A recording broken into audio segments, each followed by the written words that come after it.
जी हाँ दोस्तों, हम लोग पढ़ेंगे आज कक्षा 6 का मैथ। कक्षा 6 के मैथ में आज पढ़ेंगे अध्याय 16 अभ्यास 16 बी। ये हमारे कक्षा 6 की किताब का सबसे लास्ट अभ्यास होगा, क्योंकि इसके बाद और अगला कोई अभ्यास नहीं है। तो देखिए, मेंसुरेशन पढ़ेंगे। प्रश्न नंबर 1 दिया है कि नीचे दी गई लंबाई, चौड़ाई और ऊंचाई वाले घनाभों के आयतन ज्ञात कीजिए। तो देखिए, पहला सवाल दिया है लंबाई 8 सेंटीमीटर, चौड़ाई 5 सेंटीमीटर और ऊंचाई 4 सेंटीमीटर। तो घनाभ का आयतन ज्ञात करना है। तो देखिए, यहाँ लिखाते हैं पहला सवाल। देखिए, यहाँ लिखेंगे घनाभ का आयतन। घनाभ का आयतन क्या होता है? लंबाई गुणे चौड़ाई और गुणे ऊंचाई, यानी तीनों का गुणा कर देंगे तो हमें घन का आयतन प्राप्त होगा। अब देखिए, पहले सवाल के लिए लंबाई कितना दिया है? 8 सेंटीमीटर और चौड़ाई दिया है 5 सेंटीमीटर और ऊंचाई दिया है 4 सेंटीमीटर। इसका गुणा जब कर देंगे तो देखिए 8 पंचे 40, 40 चौक का 160। और देखिए, ये आयतन दिया है सेंटीमीटर में, तो ये हो जाएगा सेंटीमीटर क्यूब। ये हो गया हमारा पहला सवाल। अब देखते हैं दूसरा कितना कितना दिया है। दूसरे में देखिए, यहाँ फिर लिखेंगे घनाभ का आयतन। इसको हम बार बार लिखेंगे, क्योंकि बार बार लिखने से हमें याद हो जाएगा। आप लोग भी अपने कॉपी में इसे बार बार लिखेंगे। लंबाई गुणे चौड़ाई गुणे ऊंचाई। अब देखिए, दूसरे सवाल के लिए देखिए कितना दिया है। लंबाई 80 सेंटीमीटर और चौड़ाई कितना दिया है? 40 सेंटीमीटर। और ऊंचाई देखिए कितना दिया है। यहाँ देखिए ऊंचाई दिया है। ऊंचाई की देखिए ये 1 मीटर और 100 सेंटीमीटर। 1 मीटर और 20 सेंटीमीटर, तो 1 मीटर बराबर होता है 100 सेंटीमीटर। तो 100 और 20 यानी 120 सेंटीमीटर हो जाएगा ऊंचाई। इसको सेंटीमीटर बदल देंगे तो ये हो गया 120 सेंटीमीटर। अब इसका जब गुणा कर देंगे तो ये आ जाएगा 8 चौक 32 और 12 का उसमें गुणा कर देंगे तो आ जाएगा 384। और 3 बार जीरो है तो 3 बार जीरो लगा देंगे। अब देखिए, इसको लिखेंगे सेंटीमीटर क्यूब या इसको लिखेंगे घन सेंटीमीटर, ये दोनों एक ही है। अब देखते हैं, देखिए तीसरा सवाल। तीसरा सवाल लिखेंगे फिर घनाभ का आयतन। घनाभ का आयतन बराबर लंबाई गुणे चौड़ाई और गुणे ऊंचाई, तीनों का गुणा कर देंगे तो देखिए क्या हो जाएगा। लंबाई दिया है तीसरे सवाल के लिए 14 सेंटीमीटर, चौड़ाई दिया है 8.5 सेंटीमीटर और ऊंचाई दिया है 5 सेंटीमीटर। तीनों का गुणा कर देंगे तो आ जाएगा, आ गया 595 सेंटीमीटर क्यूब। सेंटीमीटर क्यूब लिखेंगे या घन सेंटीमीटर लिखेंगे। अब देखिए चौथा देखते हैं।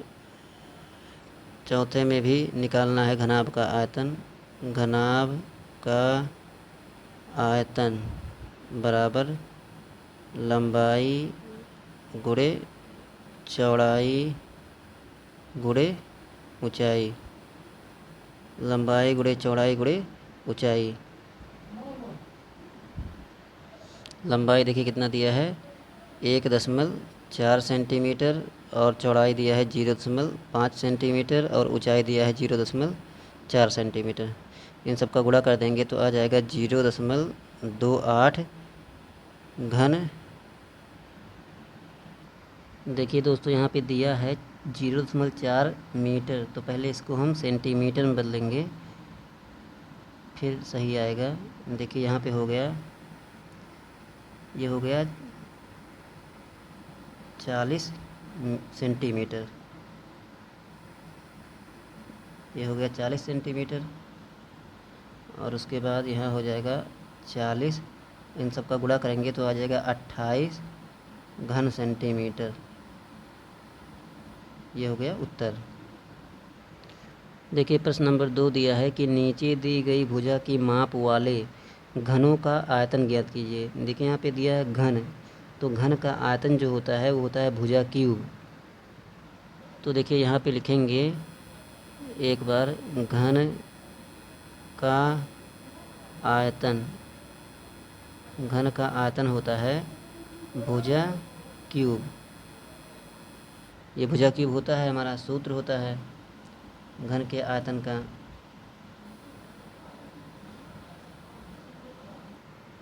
देखिए पहले सवाल के लिए क्या दिया है, 12 सेंटीमीटर भुजा दिया है, तो यहाँ लिखेंगे घन का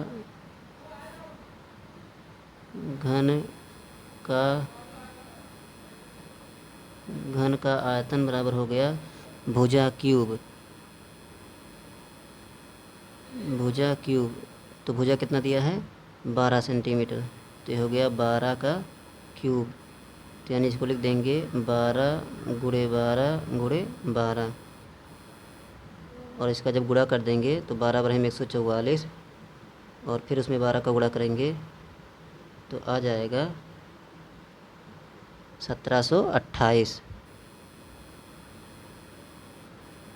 इसका भी हो जाएगा सेंटीमीटर क्यूब। अब देखते हैं दूसरा सवाल,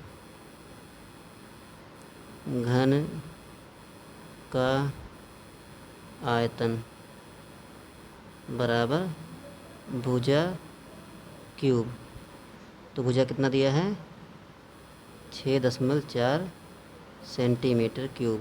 तो ये हो गया 6.4 गुणे 6.4 गुणे 6.4।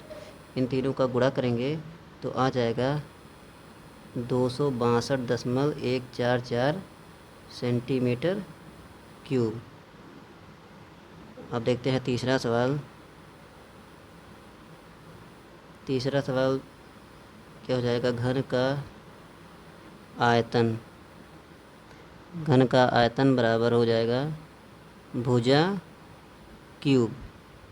भुजा कितना दिया है तीसरे सवाल में 7.2, और इसका क्यूब, तो हो गया 7.2 गुणे 7.2 गुणे 7.2।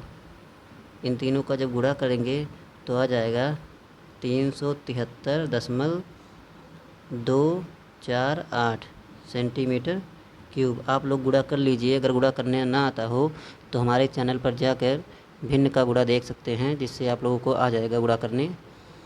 अब देखते हैं चौथा सवाल, यहाँ पे लिख दे रहे हैं, लिखेंगे घन का आयतन, घन का आयतन हो गया भुजा क्यूब। चौथे सवाल के लिए भुजा कितना दिया है 1.3, तो 1.3 का क्यूब हो गया, तो 1.3 गुणे 1.3 गुणे 1.3। इन तीनों का गुणा करेंगे तो आ जाएगा 2.197 सेंटीमीटर क्यूब। देखिए ये सब सवाल हो गए, आप लोग इसके ज़रूर लगाएं। देखिए प्रश्न नंबर 3 दिया है, एक कमरे की लंबाई 5 मीटर, चौड़ाई 4 मीटर और ऊंचाई 3.5 मीटर है। कमरे का आयतन ज्ञात कीजिए। अब देखिए कमरे में जब लंबाई चौड़ाई ऊंचाई दिया है तो वह घनाभ ही होगा। तो यहाँ क्या लिखेंगे, कमरे का आयतन, कमरे का आयतन बराबर हो जाएगा लंबाई गुणे चौड़ाई गुणे ऊंचाई, लंबाई गुणे चौड़ाई गुणे ऊंचाई। अब देखिए लंबाई कितना दिया है, लंबाई दिया है 5 मीटर और चौड़ाई दिया है 4 मीटर और ऊंचाई दिया है 3.5 मीटर। अब तीनों का गुणा कर देंगे तो आ जाएगा 70 मीटर क्यूब, या घन मीटर लिख देंगे, यहाँ लिख देंगे 70 घन मीटर। यही उत्तर हो गया। देखिए प्रश्न नंबर 4 दिया है, दो घनाकार वस्तुएं हैं, जिनकी कोरें क्रमशः 2 सेंटीमीटर और 4 सेंटीमीटर हैं। इनके आयतन क्रमशः B1 और B2 में संबंध ज्ञात कीजिए। तो देखिए कोर मतलब भुजा दिया है, भुजा 2 सेंटीमीटर। मान लीजिए जैसे देखिए ये घन दिया है, एक घन मान लीजिए ये दिया है और एक घन ये दिया है। तो इसका जो है इसकी जो भुजा दी है एक, ये 2 सेंटीमीटर और इसकी भुजा 4 सेंटीमीटर। तो इसके आयतनों का अनुपात बताना है। तो यहाँ लिखेंगे, देखिए यहाँ पे लिखेंगे पहले घन का आयतन, पहले घन का आयतन B1 बराबर हो जाएगा, घन का आयतन क्या होता है भुजा क्यूब, यानी 2 का क्यूब हो जाएगा, 2 का क्यूब हो जाएगा, ये हो जाएगा 2 का क्यूब हो जाएगा 8। और दूसरा जो घन दिया है उसकी भुजा कितनी दी है, यहाँ लिखेंगे दूसरे घन का आयतन, दूसरे घन का आयतन B2 बराबर दिया है 4 सेंटीमीटर। तो ये 4 का क्यूब बराबर हो जाएगा 4 चौक 16 चौक के 64। अब कह रहा है इनमें अनुपात क्या होगा, यानी B1 अनुपाते B2 कितना होगा। तो देखिए क्या हो जाएगा, ये हो जाएगा B1 बटे B2 बराबर, ये हो जाएगा 8 बटे 64। ये काट देंगे, 8 के 8, 8 ठाएँ 64, यानी जो हो गया B1 अनुपाते B2 बराबर हो गया 1 अनुपाते 8, यानी दोनों आयतनों का अनुपात जो आ गया 1 अनुपाते 8 आ गया। देखिए प्रश्न नंबर 5 कह रहा है, एक मैदान की लंबाई 40 मीटर तथा चौड़ाई 15 मीटर, यदि इस मैदान पर 50 mm यानी मिलीमीटर वर्षा हुई हो तो ज्ञात कीजिए कि मैदान पर कुल कितने लीटर पानी गिरा यदि 1 घन मीटर बराबर 1000 लीटर होता हो। तो देखिए दिया है मैदान की लंबाई, मैदान की लंबाई कितना दिया है 40 मीटर, और देखिए मैदान की चौड़ाई कितना दिया है, मैदान की चौड़ाई ये दिया है 15 मीटर, 15 मीटर। और देखिए दिया है यदि इस मैदान पर 50 मिलीमीटर वर्षा हुई हो, यानी ऊंचाई दिया है। यहाँ लिखेंगे मैदान की ऊंचाई, ऊंचाई देखिए कितना दिया है 50 मिलीमीटर दिया है। तो इसको पहले हम मीटर में बदलेंगे। तो मीटर में देखिए क्या हो जाएगा, 1000 से भाग दे देंगे तो आ जाएगा 0.05 मीटर। अब देखिए हमें क्या ज्ञात करना है, पहले आयतन निकालेंगे, पूरे पानी का आयतन। मैदान में कुल पानी का आयतन, तो देखिए लंबाई गुणे चौड़ाई गुणे ऊंचाई होगा। तो लंबाई दिया है 40, चौड़ाई दिया है 15 और ऊंचाई दिया है 0.5 मीटर। तो ये हो जाएगा, गुणा करेंगे तो आ जाएगा 30 घन मीटर, 30 घन मीटर आ गया। अब देखिए हमें लीटर में बताना है ना, तो देखिए 1 घन मीटर बराबर 1000 लीटर होता है। तो यानी यहाँ लिखेंगे कुल पानी गिरा, कुल पानी गिरा कितना गिरा, देखिए ये 1 घन मीटर बराबर 1000 लीटर होता है और 30 घन मीटर है। तो 30 घन मीटर को जब हम सब 1000 से गुणा कर देंगे तो यह आ जाएगा 30 गुणे 1000। अब यहाँ क्या बन जाएगा, ये लीटर बन जाएगा। तो यह आ गया 30,000 लीटर, यानी 30,000 लीटर पानी गिरा। देखते हैं प्रश्न नंबर 6, एक ईंट की लंबाई चौड़ाई व मोटाई क्रमशः 25 सेंटीमीटर, 10 सेंटीमीटर व 7.5 सेंटीमीटर है। एक 5 मीटर लंबी, 3.5 मीटर ऊंची व 33 सेंटीमीटर मोटी दीवार को बनाने में कितनी ईंट लगेगी। देखिए पहले निकालेंगे एक ईंट का आयतन। एक ईंट का आयतन, एक ईंट का आयतन हो जाएगा, ये देखिए एक ईंट की लंबाई गुणे चौड़ाई गुणे ऊंचाई निकाल लेंगे तो वही एक ईंट का आयतन हो जाएगा, यानी 25 गुणे 10 गुणे 7.5। इन सब का गुणा कर देंगे तो आ जाएगा 1875 घन सेंटीमीटर। सेंटीमीटर आ गया एक ईंट का आयतन। अब लिखेंगे पूरे दीवार का आयतन।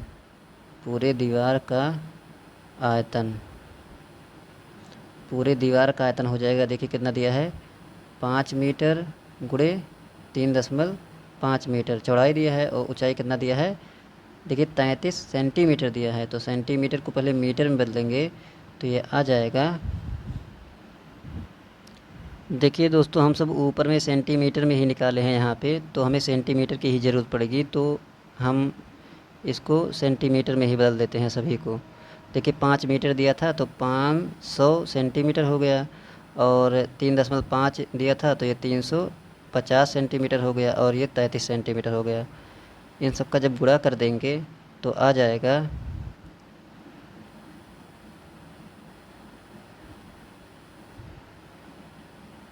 इतना घन सेंटीमीटर आ गया, यानी पूरे दीवार का जो आयतन आ गया ये इतना आ गया।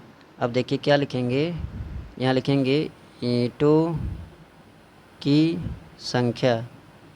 ईंटों की संख्या बराबर हो जाएगी दीवार का आयतन, पूरे दीवार का आयतन हो गया, और यहाँ लिखेंगे एक ईंट का आयतन। एक ईंट का आयतन, देखिए पूरे दीवार का आयतन कितना आया था, यह था 5775 इतना आया था, और एक ईंट का आयतन आया था 1875। अब जिस इसमें भाग दे देंगे तो आ जाएगा 3080 ईंट, यानी इतना हो जाएगी ईंटों की संख्या। देखिए प्रश्न नंबर 7 दिया है कि एक घनाभाकार लकड़ी के टुकड़े का आयतन 264 घन सेंटीमीटर है। यदि टुकड़े 8 सेंटीमीटर लंबा 6 सेंटीमीटर चौड़ा हो तो उसकी ऊंचाई ज्ञात कीजिए। तो देखिए हम सब जानते हैं कि घनाभाकार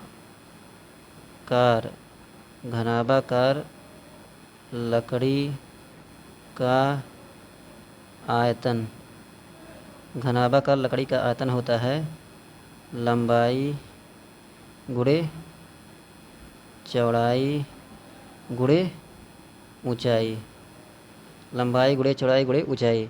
अब देखिए क्या क्या दिया है, ये दिया है घन, इसका दिया है 264 घन सेंटीमीटर, बराबर लंबाई कितना दिया है 8 सेंटीमीटर, और चौड़ाई कितना दिया है 6 सेंटीमीटर, और ऊंचाई हमें ज्ञात करना है। तो देखिए यहाँ पक्षांतर कर देंगे, ये हो जाएगा ऊंचाई बराबर हो जाएगा 264 बटे 8 छक 48। तो 264 में 48 से भाग देंगे तो आ जाएगा 5.5 सेंटीमीटर।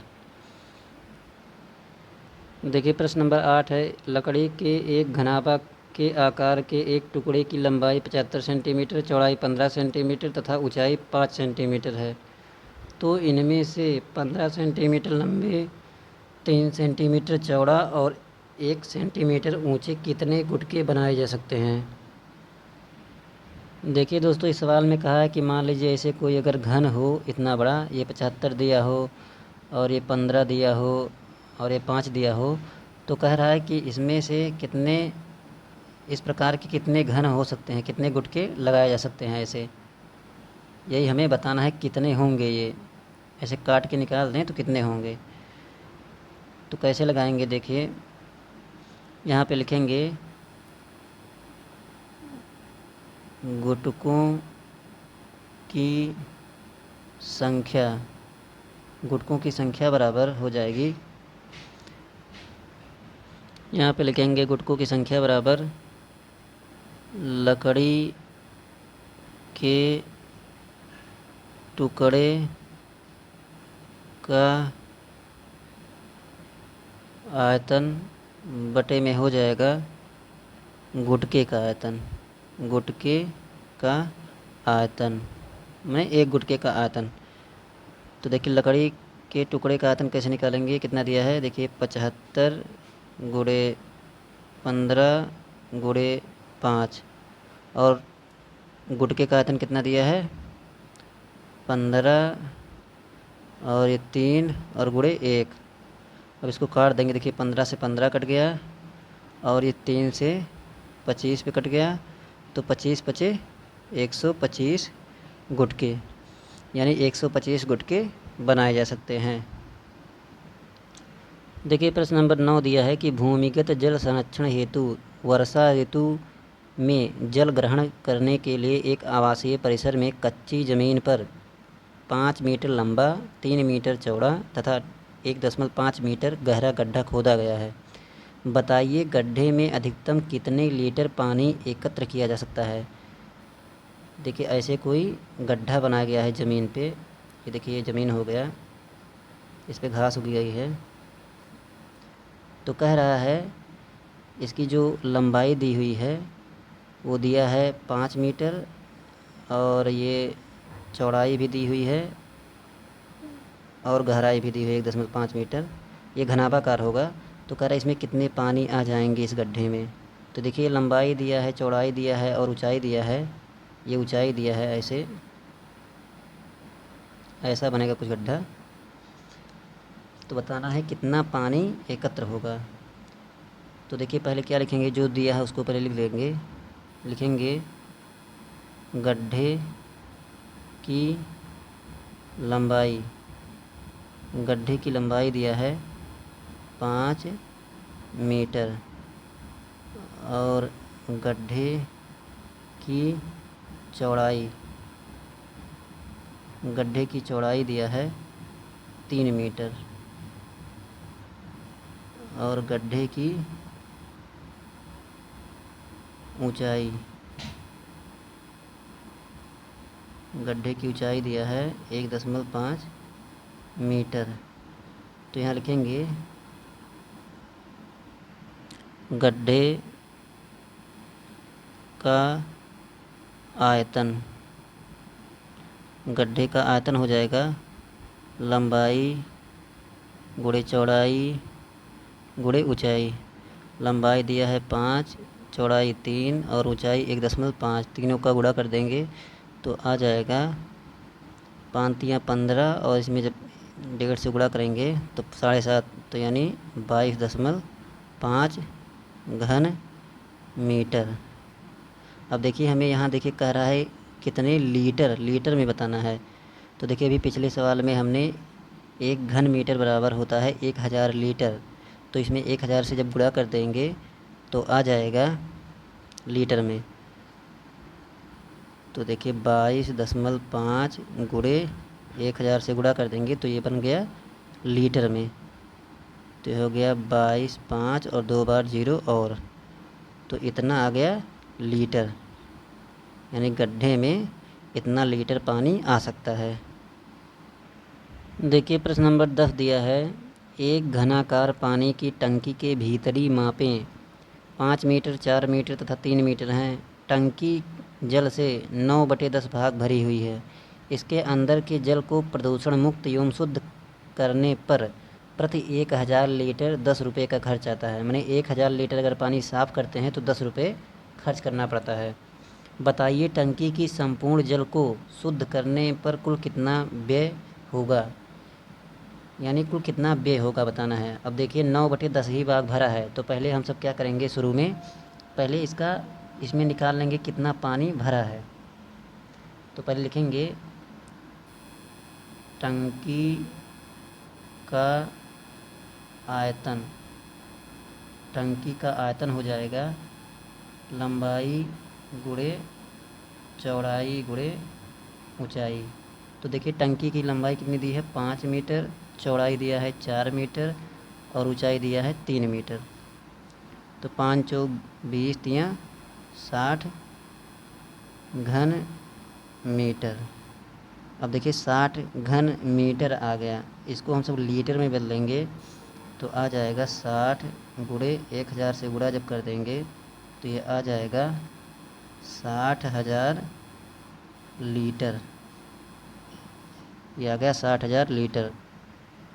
अब देखिए जो 60,000 लीटर आया ये आ गया पूरे टंकी का आयतन, माने अगर इस टंकी में पानी भरें तो 60,000 लीटर आ जाएगा। लेकिन इसमें कह रहा है कि जल से 9/10 भाग ही भरा हुआ है। तो यहाँ लिखेंगे टंकी में जल का आयतन, जल का आयतन बराबर हो जाएगा 60,000 लीटर और ये 9/10 भाग ही भरा है। तो ये काट देंगे तो आ जाएगा 9 छक 54 और 3 बार 0, यानी जो टंकी में पानी है वो 54,000 लीटर है। देखिए दिया है 1,000 लीटर 10 रुपये का खर्च आता है। तो यहाँ लिखेंगे कि 1,000 लीटर जल को शुद्ध करने में व्यय मतलब कितना आता है 10 रुपये आता है। तो देखिए 1 लीटर को शुद्ध करने में कितना आएगा, 1 लीटर जल को शुद्ध करने में 10/1000 रुपये। और टोटल कितना था यहाँ देखिए कितना था 54,000 लीटर। तो यहाँ लिखेंगे 54,000 लीटर जल शुद्ध करने में व्यय। तो 10/1000 गुणे 54,000, ये काट देंगे 1 2 3 1 2 3, यानी आ गया 540 रुपये। यानी 54,000 लीटर को शुद्ध करने में 540 रुपये लगेंगे। जी हाँ दोस्तों, हमारा जो अभ्यास 16B है यही कंप्लीट होता है। और दोस्तों कक्षा 6 की पूरी बुक यहीं हमारी कंप्लीट होती है। अब हम सब पढ़ेंगे कक्षा 7 का मैथ। आप लोग हमारे चैनल पे आके कक्षा 6, 7, 8 और अन्य पुस्तकों को पढ़ सकते हैं। मिलते हैं अगले वीडियो में, तब तक के लिए दोस्तों धन्यवाद।